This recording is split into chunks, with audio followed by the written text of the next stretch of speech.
Di mapigilan ni Lizelle na tingnan si Agatha habang tahimik tong nakaupo sa tabi ng swimming pool. Gusto niya sana tong lapitan pero nagdadalong isip siya. Nang lumingon sa kanya si Agatha, dali-dali niya tong nalapitan. May iuutos po ba kay Ma'am Agatha? Tanong niya na makalapit siya rito. Wala naman, Manang, may iniisip lang ako. Pansin ni Lizelle parang may malaki tong problema. Baka makatulong ako? Tumingin muli si Agatha sa kanya at ngumiti. Manang, alam mo bang gusto kong patayin silang lahat? Napasinghap si Lizelle dahil sa sinabi ni Agatha sa kanya. Ano ba yung sinasabi mo, Ma'am Agatha? Wika ni Lizelle habang humalakak si Agatha. Masyado ka namang seryoso, Manang. Biro lang naman. Wika nito habang tinapik ang balikat niya. Kamusta na pala si Fatima, Manang? Tanong nito sa kanya habang di niya mapigilan ang sariling titigan si Agatha. Napapansin niya kasi ang pag-iiba ng ugali nito. Natatakot ka ba sa akin, Manang? Ngiting wika nito sa kanya. Kaya lalo nakaramdam ng kaba si Lizelle. Manang, huwag kang matakot sa akin. Ako pa rin naman to. Wika ni Agatha habang tumayo. Napatingin na lang si Lizelle habang pumasok si Agatha sa loob ng bahay. Kinagabihan, nakatingin lang si Lizelle kay Agatha habang nagluluto ito. Napapansin niyang maganda ang mood nito habang nagluluto ito. Manang! Agad lumabas sa kusina si Lizelle at pinuntahan si Gian. Si Agatha? Tanong nito at agad niyang tinuro si Agatha. Pumasok si Gian sa kusina at di napigilang ngumiti habang nakikinig sa kanta ni Agatha. Di niya napigilang mapatawa na malakas dahil tamang lyrics ng kinanta nito. Ano nakakatawa? Galit na tanong niya, kaya nilapitan siya ni Gian. Wala naman, ngayon lang kasi kita nakitang nagluluto. Wika niya habang nilapitan si Agatha at tiningnan ang niluluto nito. Pero gulat siyang napatingin na makitang nasusunog na ang niluluto ni Agatha. Bakit mo pinatay yung apoy? Galit na tanong nito kay Gian. Bakit hindi? Hindi mo ba nakikita na susunog na yung niluluto mo? Ines na tiningnan muli ni Agatha ang niluluto niya. Hindi yan nasusunog, hindi pa nga yung luto eh. Sigaw ni Agatha sa kanya habang napatitig siya rito dahil mukha namang masarap ang dala nitong ulam sa kanya kanina. Masarap naman at wala tong lason. Napakunot ang noon ni Gian dahil sa sinabi sa kanya ni Agatha. Siguro naman hindi mo na to itatapon. Naparunok ng laway si Gian dahil hindi niya inaasahan na sasabihin to sa kanya ni Agatha. Hindi niya rin maiwasang mapaisip kung paano nito nalaman na ginawa niyang pagtapon sa dala nitong pagkain. Ano ba yung pinagsasabi mo? Ngumiti si Agatha sa kanya habang hinahaplos ang dibdib niya. Tekman mo. Wika ni Agatha kaya muli naparunok si Gian. Hindi mo ba ako naririnig? Napatingin si Gian sa kanya at napatingin din to sa niluluto ni Agatha. Nakita mo naman na tinikman ko, di ba? Tumango si Gian sa kanya at di nito inaasahan ang biglang paghalik ni Agatha sa kanyang labi. Tikman mo na, hubby. Dahil pagkatapos naman yan, ako naman ang titikim sa'yo. Malanding wika ni Agatha, kaya di napigilan ni Gian na mapangiti. Inaamin niyang gusto niyang matikman muli si Agatha dahil sa tuwing naiisip niya ang ginawa nila para siyang mababaliw. Agad tinikman ni Gian ang niluto ni Agatha na adobo dahil excited siyang makasama ulit si Agatha sa kama. Shit! Malakas na napamura si Gian habang tumakbo sa lababo at dun sumuka, habang si Agatha patuloy na humalakak sa kanya. Ano bang nangyari kay Sir Gian, Ma'am Agatha? Takang tanong ni Lizelle sa kanya. Ewan ko, masarap naman yung niluto kong palaka. Wika ni Agatha habang sinubong isang hita ng palaka. Namilog ang mga mata ni Lizelle dahil sa nakita niya, kaya hindi rin ito napigilan na masuka dahil kahit gaano siya kahirap, hindi siya kumakain ng gantong pagkain. Hubby! Malanding tawag ni Agatha kay Gian habang masamang tiningnan ni Gian sa Agatha. Kumain na tayo. Muling nasuka si Gian dahil sa ginawang pagsubo ni Agatha sa katawan ng palaka. Dahil sa patuloy na pangungulit ni Agatha kay Gian, napatakbo ito sa labas. Hindi niya kayang kumain ng palaka, kaya mas pinili niyang umalis dahil alam niyang hindi siya pipigilan ni Agatha, kaya hindi siya kakain nito. Seryoso ka ba? Natatawang tanong ni Riva kay Gian habang nakaupo ito sa sofa. Mukha ba ako nagbibiro? Sagot ni Gian habang uminom ng alak. Shit! I didn't expect na kakain siya noon, dude. At ang nakakadiri, pati ako pinakain niya. Dude, hindi mo ba napapansin ang pagbabago minsan ng personality niya? Tanong ni Riva habang umupo sa tapat niya. Yun din ang napapansin ko. Alam mo minsan naiisip ko para siyang ibang tao eh. Napakunot ang noon ni Gian dahil sa sinabi sa kanya ni Riva. Kahit naman ako, hindi ko rin maiwasan magduda. Pero, but what? Si Agatha pa rin siya, dude. Siguro minsan nag-iiba lang talagang ugali niya. Wika ni Gian sa kanya. Yes, noong nagkagulo sa bar, sumunod ako sa kanya. Di ko kasi maiwasan na mag-alala dahil baka anong gawin niya. Then, ano nakita mo? Wala. Kampante lang siyang umuwi sa inyo na parang walang nangyari. Minsan di ko siya nakikita ng emosyon sa mukha niya. Wika ni Gian at tumayo. Aalis ka na? Tumango ito sa kanya. Huwag mong sabihin, uuwi ka. I need to go home. Siguro sa mga oras na to tulog na siya. Sa bagay, anong oras na rin? Sagot sa kanya ni Riva. Nang makarating si Gian sa bahay nila, napapansin niya ang katahimikan. Mukhang tulog na rin ang mga katulong nila dahil nakapatay na ang ibang mga ilaw. Dumiretso na siya sa kanyang silid dahil gusto niya nang magpahinga. Di niya rin maiwasan makaramdam ng pagod dahil sa pagsusuka niya kanina. Matapos yung maligo, agad na siyang humiga sa kanyang kama. Di na rin siya nagsuot pa ng damit dahil naiinitan siya. Nang ipikit niya ang kanyang mga mata, nararamdaman niyang may hinahaplos sa kanyang dibdib. Dinaliwala to ni Gian dahil akala niya, guni-guni niya lamang to. Pero nang nararamdaman niya na may pumatong sa kanya, agad siyang nagmulat sa kanyang mga mata. Are you ready, hubby? Ngiting wika ni Agatha habang gulat na napatitig si Gian sa kanya. Agatha? Utal na sambit ni Gian habang mabilis siniil ni Agatha ang kanyang labi. Di napigilan ni Gian na hawakan ang likod ni Agatha habang nakapatong pa rin to sa ibabaw niya at patuloy siyang hinahalikan. You like it, hubby? Ngiting tanong ni Agatha habang mabilis tumango si Gian sa kanya. Napapansin din ni Agatha ang mga mata ni Gian na namumungay at para nagmamakaawa na ituloy ang sinimulan niya. Napakunot ang noo ni Gian at mabilis pinigilan si Agatha nang bigla tong umalis sa ibabaw niya. Wait lang kasi, may kukunin lang ako. Wika nito sabay halik muli sa labi niya. Napatingin na lang si Gian nang lumapit si Agatha sa mini ref niya at may kinuha to sa loob. Ice cream? Tumango sa kanya si Agatha at ang tatayo sana siya, pinigilan siya ni Agatha. Nang makalapit si Agatha sa kanya, agad hinuban nito ang suot niyang boxer brief. Napansin ni Gian ang pagtitig ni Agatha at nang hawakan to ni Agatha, mas nag-react pa ito. I miss you, wika ni Agatha matapos nitong halikan. Shit! Mura ni Gian nang lagyan ni Agatha ng ice cream ang dibdib niya. Huwag kang malikot, hubby, wika ni Agatha. Mabilis nilapatan ng labi ang dibdib niya na may ice cream, kaya muling napamurang muli si Gian. Halos mabaliw si Gian sa ginawa ni Agatha sa ice cream na nasa katawan niya.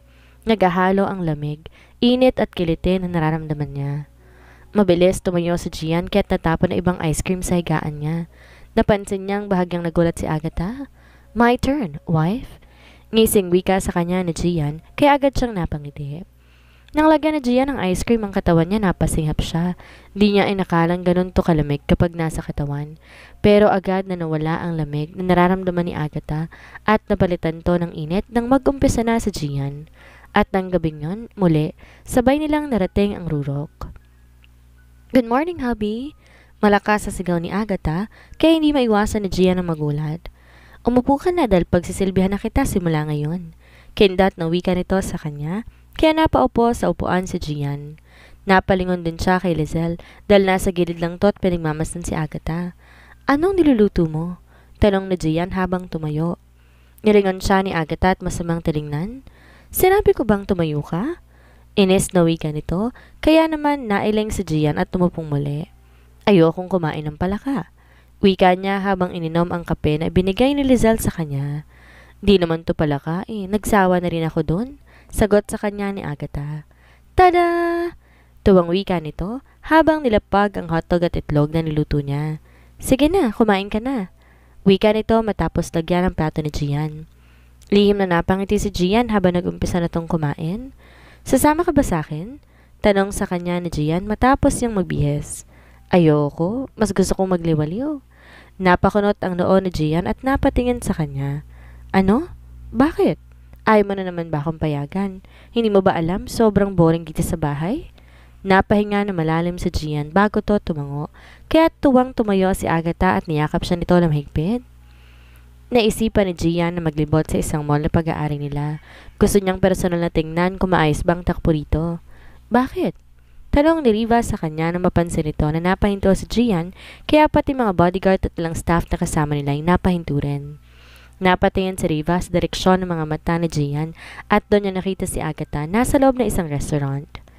Agad na sumunod si Riva kay Gian nang pumasok to sa loob ng restaurant.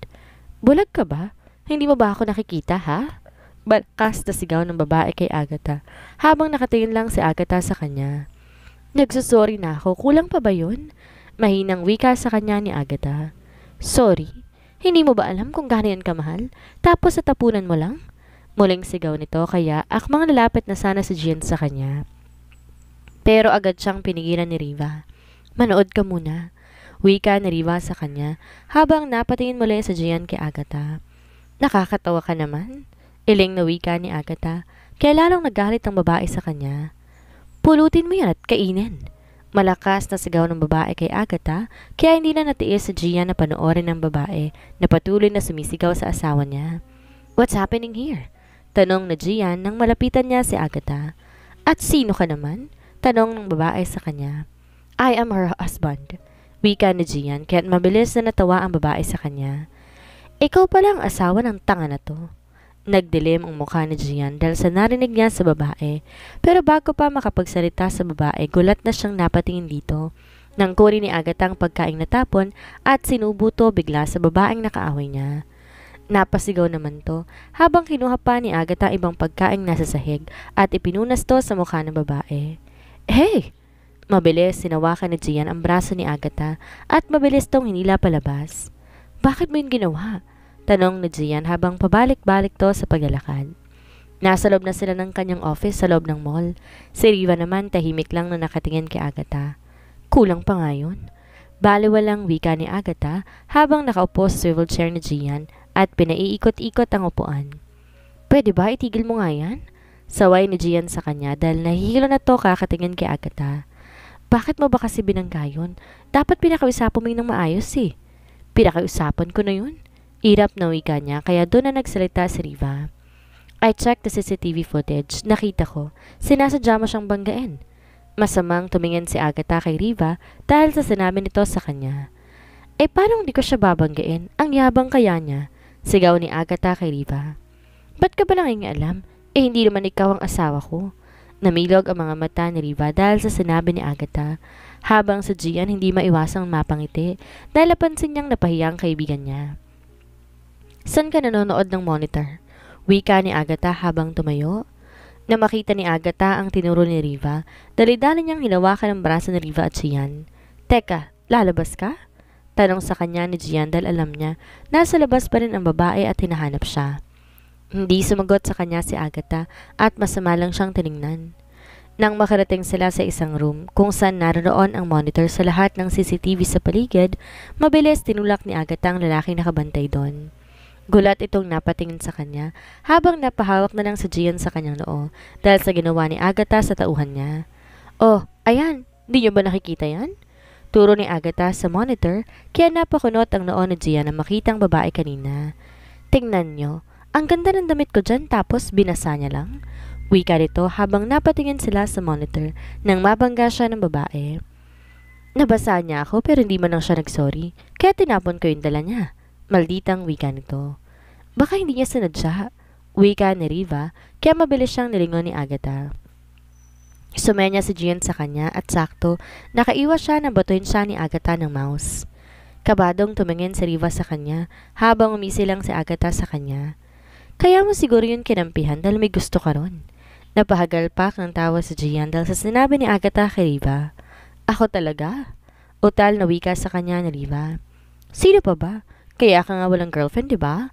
Napakunot ang noo ni Riva dahil sa sinabi ni Agatha sa kanya. Dude, mahina niyang sambit habang pilit na ikinalma ang sarili. Di naman nawala ang ngiti ni Gian habang nilapitan si Riva at tinapik ito sa balikat niya. Pero nang lumingon siya sa kinaroroonan ni Agatha ay wala na ito. Where is she? Tanong niya kay Riva habang nagkibit balikat lamang to. Lumabas na po sir. Wika ng tauhan niya kaya agad na lumabas si Gian. Pero na makalabas siya hindi niya na nakita si Agatha. Dude, hindi ko siguro kakayanin ang ugali ng asawa mo. Wika ni Riva sa kanya habang nasa likuran niya ito. Nang muling bumaba si Gian para bumalik sa office niya, dumaan muli si Gian sa restaurant kung saan nagkagulo kanina si Agatha at ang babae. Naisipan niyang pumasok dito tanongin ng mga staff tungkol sa nangyari kanina. Agad sinalubong sa Gian na manager ng restaurant at nagkwento agad to sa kanya. Kanina po kasi sir, napakulot ang noon niya nang tumigil to.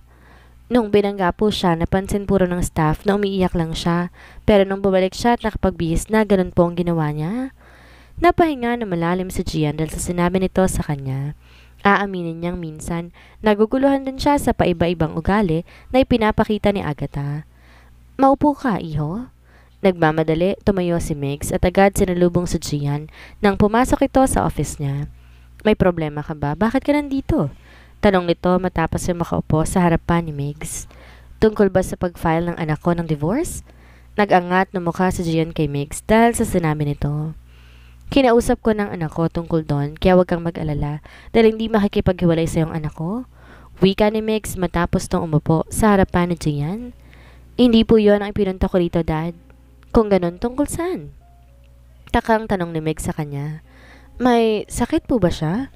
Natigilan si Migs dahil sa tanong ni Gian sa kanya. Sakit? Bakit mo naitanong yan? Minsan kasi napapansin ko nag-ibang ugali ni Agatha. Biglang natawa si Migs kaya napatitig si Gian sa kanya. Alam mo iho, walang sakit ang anak ko. Siguro ganun lang pinapakita niya dahil buntis. Natigilan si Gian dahil sa sinabi ni Migs sa kanya. Di ko tuloy mapigilang makaramdam na excitement iho. Hilaw nang umiti si Gian sa kanya at tumayo. Aalis ka na ba? Takang tanong nito sa kanya. Yes, Dad. Nakalimutan ko na may gagawin pa pala ako.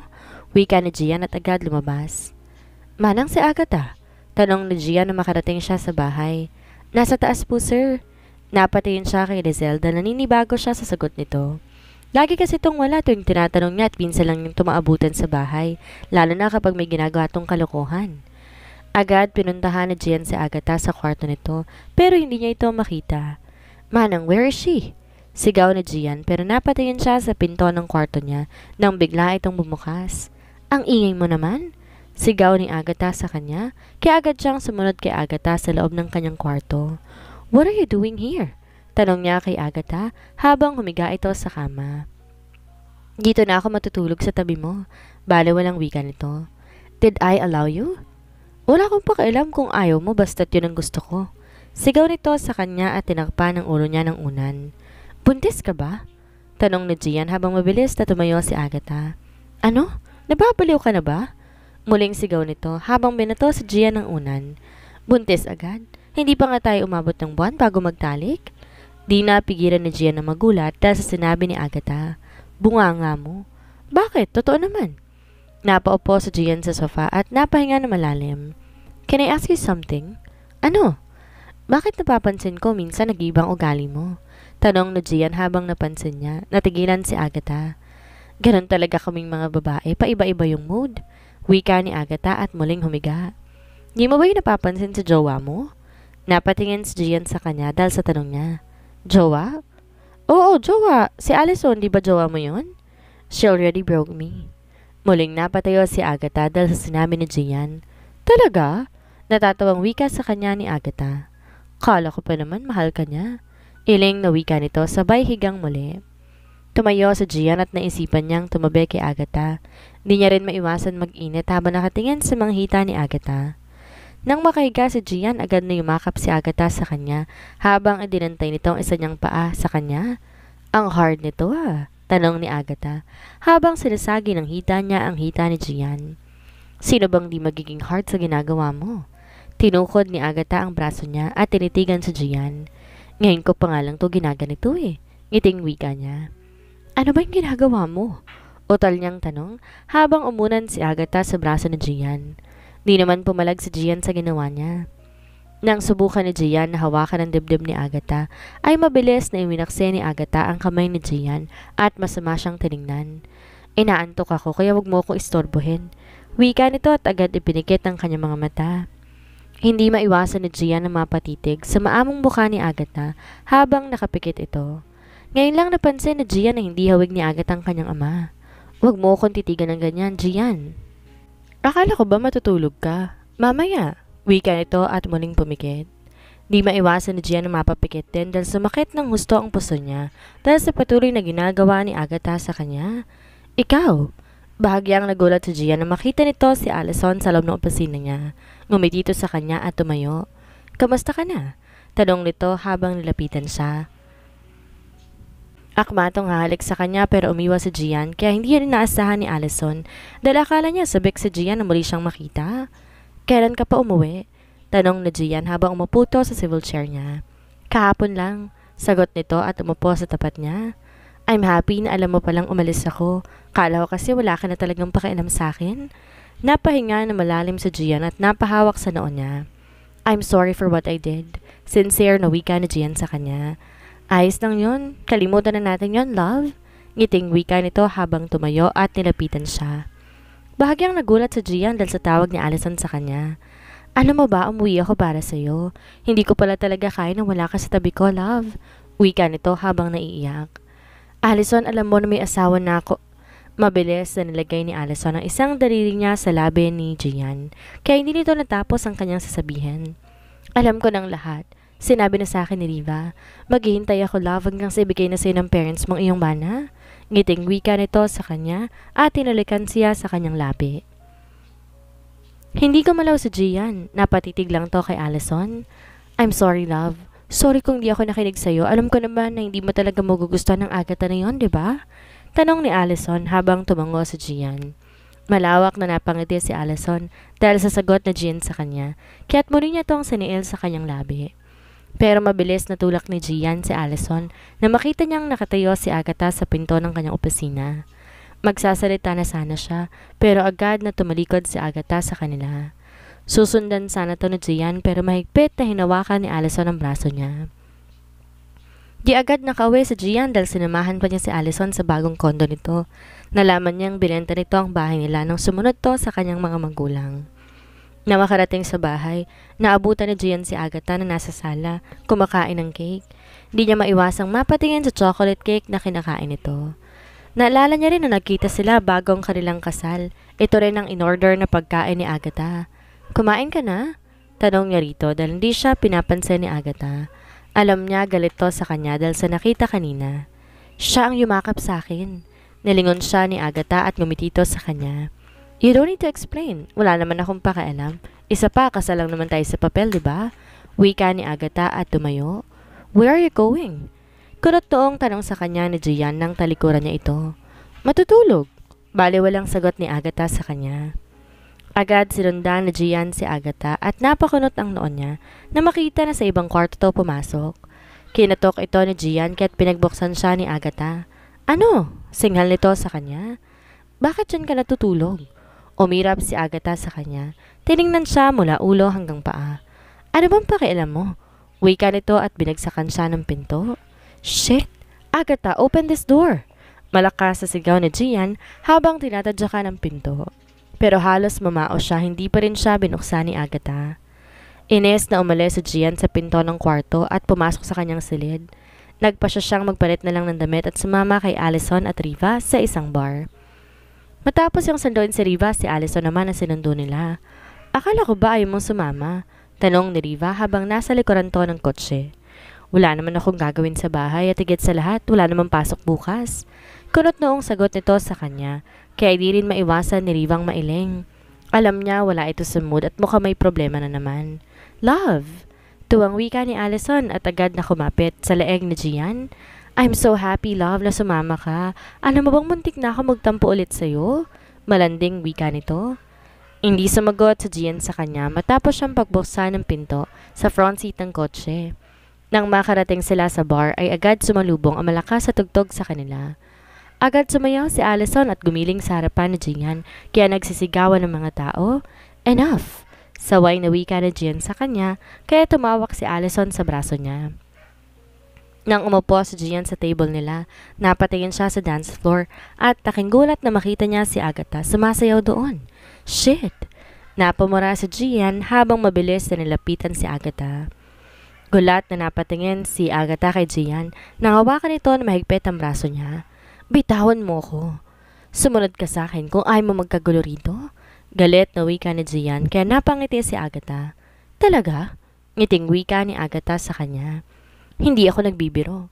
"Pues hindi rin ako nagbibiro." Gulat na napatingin si Gian kay Agatha. habang winaksin nito ang kamay niya at mabilis na gumiling sa harapan niya. Na makita ni Allison ang ginawa ni Agatha, dali-dali siyang lumapit sa kanila at sumayaw din sa harap ni Gian. Di naman nagpapatalbog si Agatha sa kanya at mas iginiling pa nito ang katawan niya. Shit! Napamura sa Gian nang hubarin ni Allison ang suot niyang jacket at ipinakita ang revealing dress sa suot niya. Napangiti si Agatha na makitang ginawa ni Allison, kaya't mabilis niyang hinubad ang suot niyang dress. Kaya nagsigawan ng gusto ang mga tao sa paligid na makitang bra at panty na lang ang suot nito. Inis na binuhat na Gian si Agatha at galit na lumabas sa bar. Bakit mo ginawa yon? Inis na sigaw ni Agatha habang pinagsisipa ang kotse ni Gian. Ano kaya ang mangyayari ngayong muling nagbabalik si Allison? Hanggang saan kaya magagawang tapatan ni Agatha ang dalaga na umaahas sa asawa niya? Yan ang ating aalamin sa susunod nating kabanata.